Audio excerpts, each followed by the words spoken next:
आपण पाहू शकता सध्या पेट्रोल डिझेलचे ₹3 भाव वाढलेले आहेत. ₹3.50 नी भाव वाढलेले आहेत आणि त्याचप्रमाणे परळी शहरातील सीएनजीचा तुटवडा कुठेतरी जाणवत आहे. या ठिकाणी पाहू शकतात आपण भली मोठीची रांगची रांग लागलेली आहे. रात्रीपासून वाहनधारक या ठिकाणी रांगेत उभा आहेत. त्यांना सीएनजी मिळेल का नाही याची त्यांना भीती आहे. आपण पाहू शकतात या ठिकाणी सीएनजी भरण्यासाठी ह्या गाड्या थांबलेल्या आहेत. आपल्यासोबत जी गाडीचे काय सांगाल भैया, कुठून आलात तुम्ही आणि किती वेळ झाले तुम्ही या रांगेमध्ये उभा टाकलेल्या? आम्हाला भरपूर वेळ झाला. आम्ही सकाळपासून लाईन लावली. गाड्यांच्या रांग भरपूर आहे. परळीमध्ये सीएनजी उपलब्ध व्हायला पाहिजे. असा म्हणजे आता कसं आहे, आम्ही लांबून आलात भरपूर. आता आम्ही आलोत कल्याणवरून. भरपूर लांबून येऊन आमचा रनिंग कटत होता. तर इथं म्हणजे भरपूर टाइमपास वगैरे होतो. आणि गाडी एक नाही तर 2-2, 3-3 गाड्या यांनी अवेलेबल करायला पाहिजेत. कमीत कमी 12 तास तरी सीएनजी भेटले पाहिजे. लोक लांबून वगैरे येतात. आपल्या इथं परळीला ज्योतिर्लिंग आहे. तिथं पण भरपूर लोक दर्शनाला येतात. मग त्यांना पण व्यवस्थित सीएनजी वगैरे भेटले पाहिजे. कसं सीएनजी गाड्या पेट्रोलवर परवडत नाही. त्या गाड्यां पण आपल्याला थोडंसं सहकार्य झालं पाहिजे परळीकरांकडून.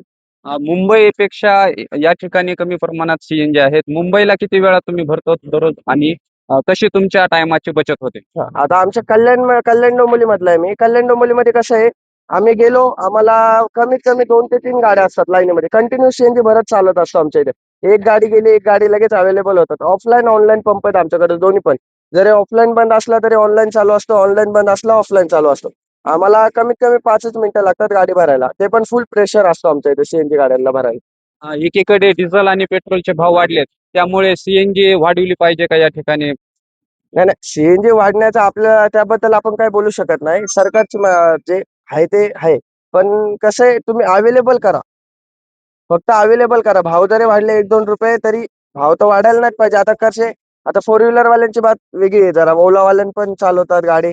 आता रिक्षावाल्यांना कसं आहे, जरी भाव वाढला म्हणजे आता सीएनजीचा भाव वाढला तरी धंद्यावर काहीच परिणाम होत नाही. त्या जरी ₹1-2 वाढले, तरी धंद्यावर काही परिणाम होत नाही. कोणता माणूस स्वतःहून म्हणत नाही की सीएनजीचे भाव वाढलेत, आम्ही पैसे देतो तुम्हाला एक्स्ट्रा, म्हणून असं काही होत नाही.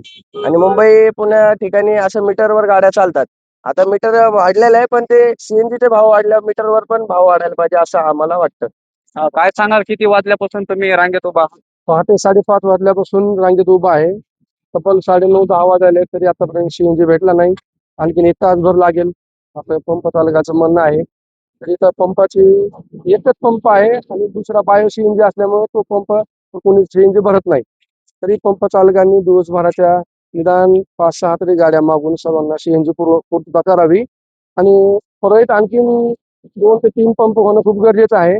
आता परळी ही बीड जिल्ह्यात येते आणि परळीपासून एक 70 ते 80 किलोमीटरवर लातूर जिल्हा आहे. लातूरमध्ये बघा, औशाला बघा, दिवस आणि रात्र 24 तास पंप चालू आहे. तिथे सीएनजी मिळतो. नागरिकांची गैरसोय होत नाही. या ठिकाणी ज्योतिर्लिंग आहे परळी वैद्यनाथ या ठिकाणी, तर त्या प्रवाशांची सुद्धा गैरसोय होते. याकडे कसं बघता?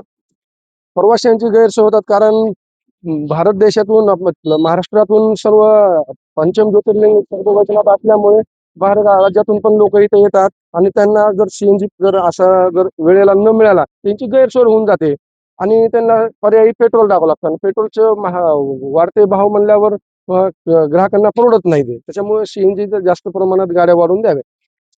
हे होते वाहनधारक यांचं म्हणणं आहे की परळी शहरामध्ये अजून सीएनजी पेट्रोल पंप करण्यात यावे अशी मागणी आता वाहनधारक करत आहेत. दक्ष वार्तासाठी विकास वाघमारे, परळी, बीड.